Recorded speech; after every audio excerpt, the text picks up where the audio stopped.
Observe the local Janaka. He appears to be adjusting gear without his electronic stabilized gimbal. Hey, buddy. Hey, what's up, bud? Not much. So are you just not going to use your Zhiyun today? Is that the plan? Yeah, gimballess today. So you can actually shoot properly without using a stabilized gimbal. Yeah, all you need is a strap. A little bit of IBIS doesn't hurt, but the A63 doesn't have it. You can take care of that though. Sounds like an episode to me. Are we recording? Yeah. Okay, hit it. Yeah.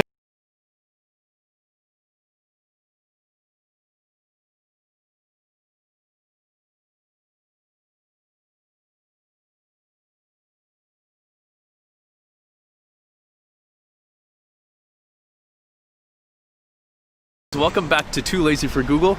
This is a channel for everyone who loves photography, videography, droning, and tech. So if that's you and you like what you see, please like and subscribe below. It helps us out a lot. So today's episode, we're going to talk to you about how you can get buttery smooth footage without having to spend a lot of money on an expensive crane or gimbal.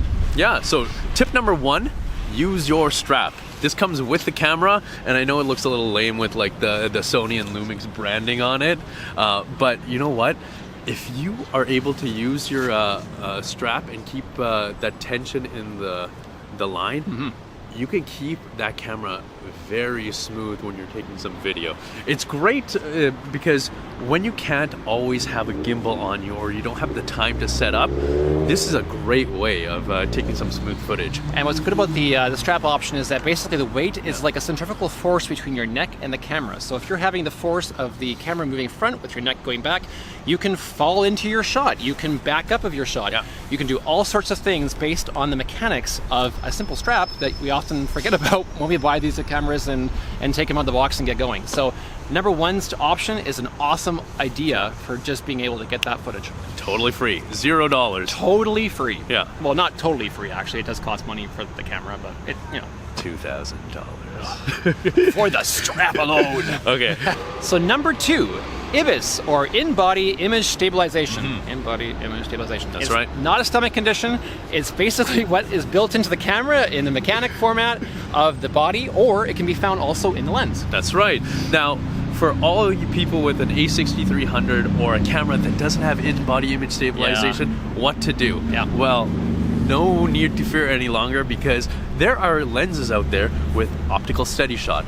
This 18-105 lens I absolutely love, and I love for vlogging. It's great, and you don't need a gimbal to have smooth shots when you have this. I do an episode on reviewing this lens specifically, and I can't recommend it highly enough. So if you're interested in that, please check out we'll put a link to that below. Another vintage episode of Too Lazy for Google. This is only episode number 16, but you know, still, the previous episodes were vintage. That's right. It's an awesome idea to have that in-body image stabilization built into the lens, and having a combination of the lens and the camera. Whew, son, that's some good footage. That's great. Now, number three, the Ninja Walk. Everyone talks about this when you're using a gimbal, whether it's electronic or a glide cam, but when you have like say you're taking shots with your strap or you have the IBIS, it's so important that you're walking as smoothly as possible. So what do? Bend your hips, bend your knees, really smoothly walk from heel to toe. Heel, toe, heel, toe. Heel, toe. Heel, toe. Heel, toe. Okay. Number four, holding your camera. Now this might seem so intuitive that, you know, why even talk about it in a video? However, it's very important. How you hold the camera. Yeah, exactly. Holding the camera with the body of the lens as well as the body of the camera itself, that kind of middle point between both the camera and the lens, and holding it stabilized with that, not keeping your weight up above or holding it too much on the lens. Simple mistake, we all do it, but that can mean a huge amount of difference of getting that smooth shot.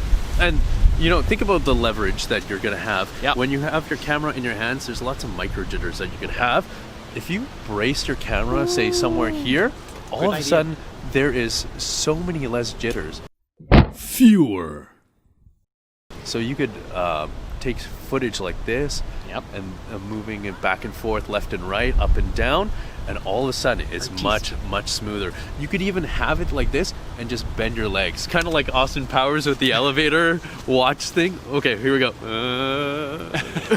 Yeah, so you know, you can make it smooth by using We'll call it OBIS. OBIS, Out of body image stabilization. OBIS and IBIS. I love that. So yeah, OBIS is a huge way of doing it. You got your arm, you got your body of the lens as well as the body of the camera. Just practice it. It's actually quite intuitive and simple when you realize that that's where the force and the center weight is just your hands and the body of the camera to get that even plane.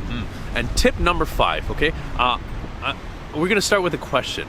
How much motion is too much motion? Yeah, big one. Yeah, so your subject, if it has motion already, you don't need to do tons of fancy things to make it look better. You're actually probably going to distract from the shot. So think about leaves rustling in the wind, a flag blowing in the wind, waves lapping on a shoreline. These are all things that you don't really need to add too much more motion to because it becomes over the top.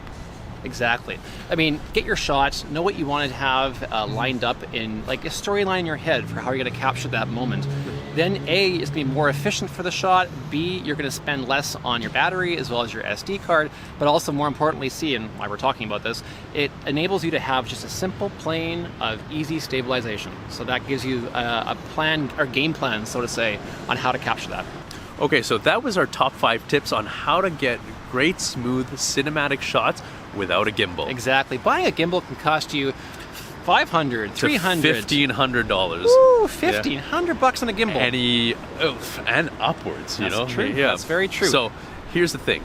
You're just starting out as a videographer. What do you do? To keep up with the game, do you have to get a gimbal? No.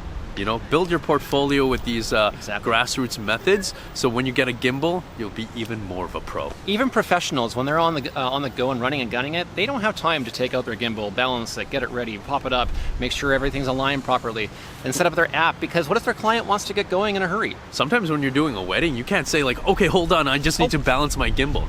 Get that shot, right? Exactly. So thanks again for joining us on this frigid, cold Toronto Saturday. And let us know what you think. You know, do you agree? Do you disagree? Did we miss something? Exactly. Comment below. We would love to hear from you. Awesome. And we will see you for episode 17. Next time. Peace. Bye.